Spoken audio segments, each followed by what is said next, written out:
Adam Holton is Chief People Officer at GE Healthcare. And if you look at his LinkedIn profile, you'll also see that he is a husband, father, coach, Marine, author, and we could add one more descriptor to that. He's one of the HR track speakers at our UWEBC Annual Conference coming up on September 30th here in Madison. And once again, I will be the MC, so I hope you'll all come on out for that wonderful day gathering here in Madison. We wanted to speak with Adam, have a conversation in advance of the event. So, Adam, great to have you here today. I'll just jump into some stats that I found on Glassdoor. It said 86% would recommend GE Healthcare to a friend. 82% of employees at GE Healthcare say it's a great place to work compared to 57% of employees at a typical US based company. So you're the chief people officer. What is the secret sauce at GE Healthcare that makes it such a great place to work? I really appreciate the opportunity to be a part of the conference. Really looking forward to it. I'm extremely fortunate to be able to work at an organization like GE Healthcare. For me, it's really special. It's an organization in an industry that saves lives. I get to work from one of our major hubs in Wisconsin. Wisconsin's home for me. To your question, I probably highlight three things. I'll start with purpose. Our purpose at GE Healthcare is create a world where healthcare has no limits. When we think about people's loved ones, the people we care about most, and what's most important to us, that often comes down to health, well being, right? There's nothing that any of us wouldn't do for our loved ones at a time where their health is challenged.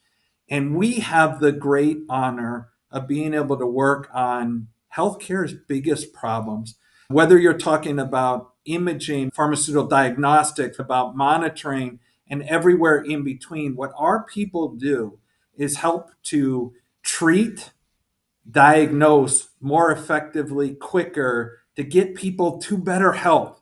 I often say we attract people of purpose, and I think that is a huge advantage in the industry that we're in.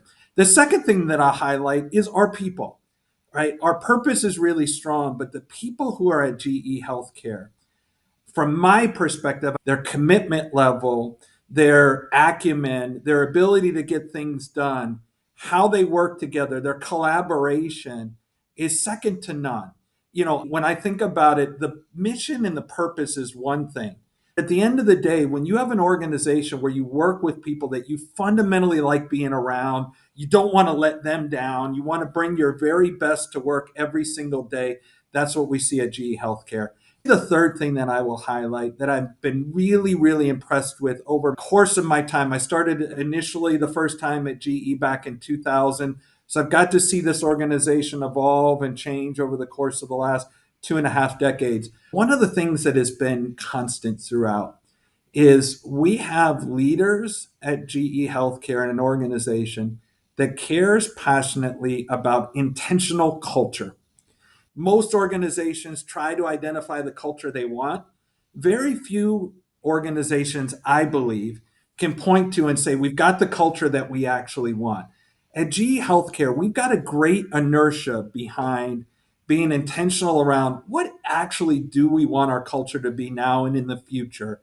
What does it take to do that? How do we get buy in with our leaders to drive that and make that important, not on the slogan, not on the walls, but in everyday interactions? So when you look at our cultural operating principles at GE Healthcare, and we really call them operating principles because it's how we operate, the leaders in this organization do a fantastic job every day of building that into how we operate as an organization. So I'd highlight those three things. I want to talk to you in just a little bit about things like AI and how they're impacting the workplace and flexible work arrangements and where you and your company see things there. But before we get to that, let's talk about Wisconsin. What has made it such a hub for biomedical and healthcare tech innovation in your estimation? It really is a hub. Wisconsin has the aspirations to be the global leader in personalized medicine. That is a huge aspiration, and it is feasible and it is doable. I would highlight a few things. Number one, second to none education. What's interesting about my background, I've lived in 23 places across the United States. I've got three kids. Our third, we just dropped off at college a few days ago. So our kids have been through the university systems. We've gotten to see education in different states and across the world. There is no better education in the United States than the upper Midwest, bar none. When you start with just basic education, and then you go on top of that, the school systems, certainly the UW system, in terms of what brings from a talent perspective, from an expertise standpoint, from an education standpoint, I think that's the foundation. Number two, the healthcare system in Wisconsin is fantastic across the board, not just from a practice standpoint, but also from a research standpoint. The third part of that triad, I would say, is industry. I think we've got a number of just great organizations that are able to feed on the innovation that is brought from that great education and healthcare system within the state and within region. I do think that there is a combination that allows us to be just bold enough to say this aspiration of being that global leader in personalized medicine is feasible for Wisconsin. Yeah. And for you personally, you mentioned you've lived in other states. You've always considered Wisconsin home. So, besides the job, what is it that drew you back to the Badger State? Certainly, the job's a big part, but I was born here in Wisconsin. I was born in Milwaukee, lived here until I was three, and then moved away. My dad has a large family. Most of them still reside in the Milwaukee area. So for me, it truly is family that is here. The other thing I would say, a big part of my background was having the incredible honor to serve in the US military. So I was in the Marine Corps. Mhm. And one of the opportunities that I had back in 2004 was to deploy with a reserve infantry unit to Iraq. For me, the opportunity to serve our country in that way left an indelible mark. That unit that I took to Iraq was a reserve unit out of Madison, Wisconsin. In my unit, I had 186 Marines and sailors, Navy corpsmen. In that unit, we had 8 sets of brothers. 171 of the 186 were from the state of Wisconsin. So our unit's call sign was Badger. For us to be able to represent this state in that way was, for me, the ability and the opportunity to come back to this great state and be around people that I care passionately about, who I saw in that different part of paradigm, if you will, was also a draw for me. So, the Corps obviously, I think, shapes the lives of anyone who serves, and it has for you, as you've noted. How has it shaped you as an executive? I often talk about never lead with what is on your collar. So there's this view in the military that senior officers give orders to junior officers give orders to enlisted soldiers, Marines, airmen, sailors, and every order is just followed and it's based off of rank and things of that nature. Almost nothing could be further from the truth. There certainly are leaders in the military that lead with what is on their collar. The best leaders lead with inspiration, influence, trust, confidence, and belief. On Christmas Day of 2004, we had a huge operation. 30 days that we were there, we got mortared every single day. Our Hmm. guys put their lives on the line every single time they walked or drove outside of our base to go on a combat patrol. The consequences could not have been more dire or apparent. So when you're going to tell them we're going to go and we're going to do this major operation, they better understand why. Why is this important? What is the plan? How are we going to do this? Listening to them, getting their feedback to make the plan better.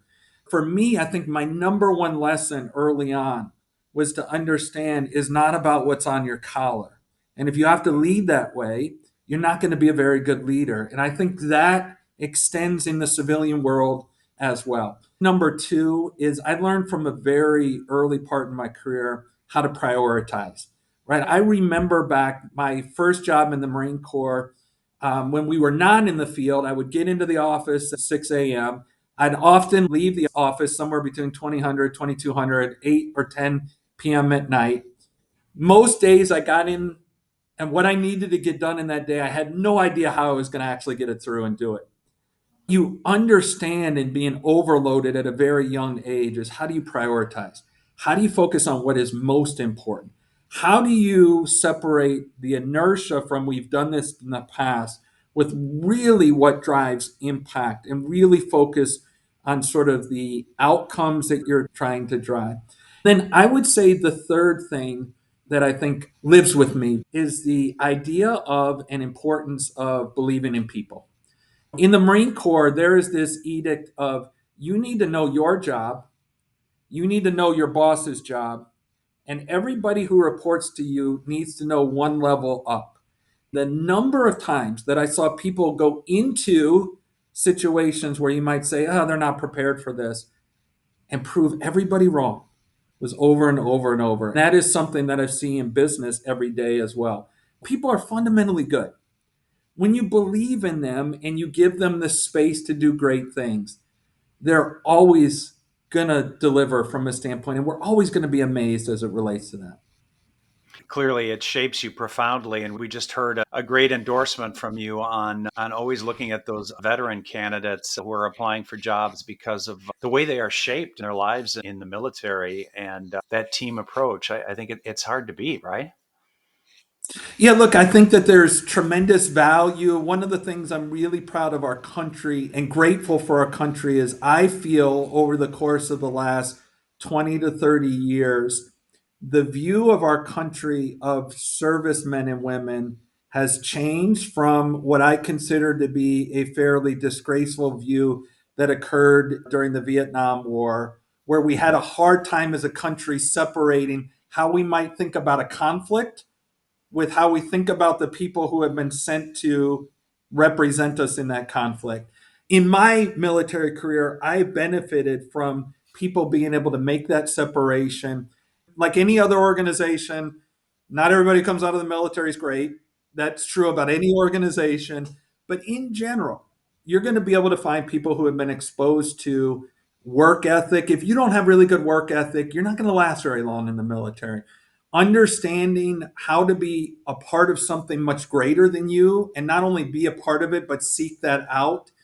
Having flexibility. Again, there's this trope of military as very, very rigid. Certainly, some people come out of the military as rigid, but I found in the Marine Corps, we were always tested on our ability to have a plan, but then to be able to adjust from that. So I think there's lots of great qualities that people bring to your point for sure. I heard you speaking in an interview about a mentor to you when you were a young man. Tell me about Coach Wooten and how the things he said back when you were a young man shaped your thinking today. Coach Wooten was the head basketball coach at DeMatha Catholic High School in Washington, D.C. He is a legendary basketball coach. Growing up, wherever we lived, my father would send me and my brothers to his camp from probably ages 11 or 12, all the way up through when I got into college. I became a counselor at his camp. He started every year, whether you're talking about with campers or with the counselors, with the coaches, he'd start every day of every camp with a quote. But every year, the first quote was always the same: nothing great has ever been accomplished without enthusiasm. What's interesting is I ascribe that quote to him, and I found out later in life he didn't actually make up the quote. That came from Ralph Waldo Emerson. So still to this day, I say they co-created that quote because I Yes. heard him say it so many times. I've been lucky in my career that early on, most of my mentors were coaches who really had the kids' best interest at heart. He would always talk about use basketball to learn about life. I think most sports are a great way to do the same. At an impressionable time in my life, I learned a lot about how you treat people and how you drive success through Coach Wooten for sure. And I think one that I like too was he said, "You're either doing better or worse. You're not staying the same, right? It's continuous improvement." As a kid, I remember the first time I heard him say that, and it didn't make quite sense to me. By the time I was an adult, I was telling my kids that. He's definitely had a huge impact on my life. Those are the ones stick when you're using them with your kids, right? All right, let's talk about AI. Obviously, this is a time of major transition for businesses, for industry. It's a nerve wracking time, let's face it, for a lot of employees who are wondering, am I going to be out of a job? Where do you sit, both personally and at your company, as far as, yes, some jobs are going to be lost, but AI is making jobs better? Where do you come on this spectrum at GE Healthcare? It's going to be a dissatisfying answer. The answer is I don't know. By the way, I believe nobody knows, right? I'll first start with saying AI provides us an opportunity to be exponentially more effective in terms of how we serve our patients, our customers, and our colleagues, our employees. Exponentially better. The opportunities are limitless. There is no doubt as it relates to it, and do that at a better cost basis. All businesses should always be looking at how can we serve people better for less cost. The capabilities to do that, I think, are unlike any in our lifetimes. The other side of that is, I think most people would have heard of Amara's law, the idea where in technology cycles, when something new comes around, you overhype it on the front end of the cycle, you underestimate it on the tail end, and over time, most technology has afforded us an increase in effectiveness, productivity, efficiency, all the things that you would measure. I think the issue with AI is, I think Amara's law, take that times 10. So the hype has been tremendously high. We see the headlines. We are now getting to a point where you're starting to see the downside of Amara's law. I think you're seeing criticisms. And what I think we all have to be careful of is, don't read the headlines, right? We're in a world where, the headlines are going to pull you in. The underlying content may not be exactly that. When you think of technology, most technology of yesteryear was pretty narrow use, single instance app. You bring it in, there's a rollout, it gets rolled out. You hope it works like you intended. If it doesn't, you as a user have no opportunity to actually change what that looks. Now take the idea of an LLM, which is totally different than that. Multi-use. We can adjust what is in the LLM and how it works. It doesn't just automate current processes, it helps us to create processes that have never existed. The implications of that, I think, are enormous, but I don't think people know. So for us at GE Healthcare, there are two big things that we're really trying to focus on. One is the idea of how do we increase the digital and AI acumen of all of our people. And number two is how do we really foster a lab mentality?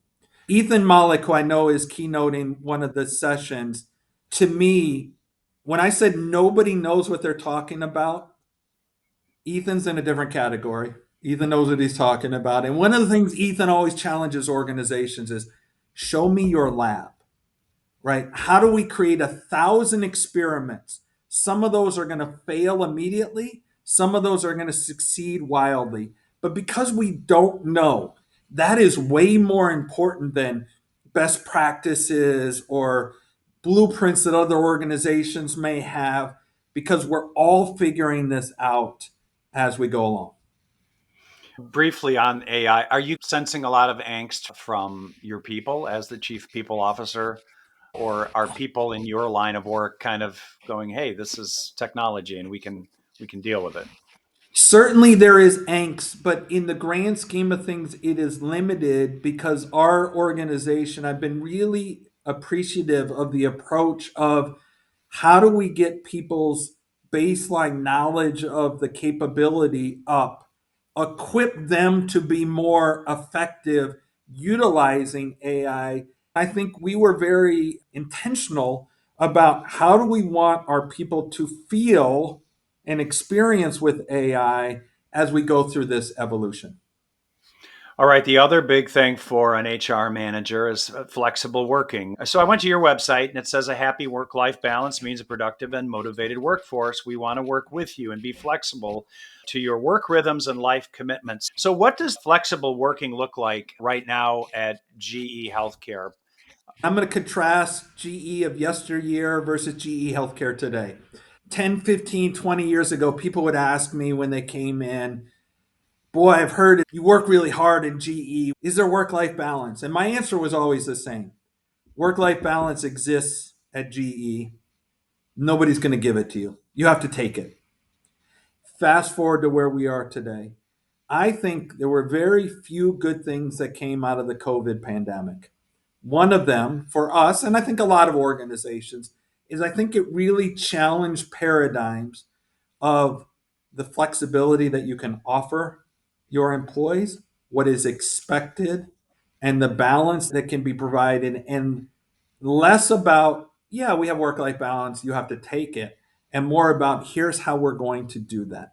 We certainly do a lot of things around well being to really support our colleagues, our employee base at a different level than we've ever done. We've got lots of people who are in jobs where we can just afford a lot more flexibility, whether it's hybrid work, whether it is true work from home, full time work.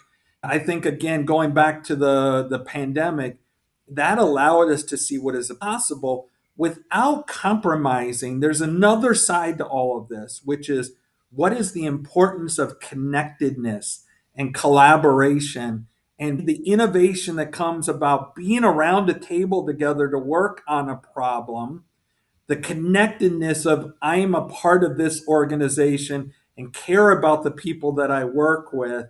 And so finding that right balance, I feel really fortunate to be with a leadership team here who values balance. It's not one end of the spectrum or the other. It truly is finding that balance in the midst of it. For a lot of people, being a manager of HR, especially, would be really difficult and hard because you get caught in the middle of a lot of things. But is this your dream job? This is absolutely the dream job. I told my team when I came here, there are very few people who have the great fortune to be able to say they're truly in their dream job. For me, there have been three dream jobs in my lifetime. One was the opportunity to be a United States Marine.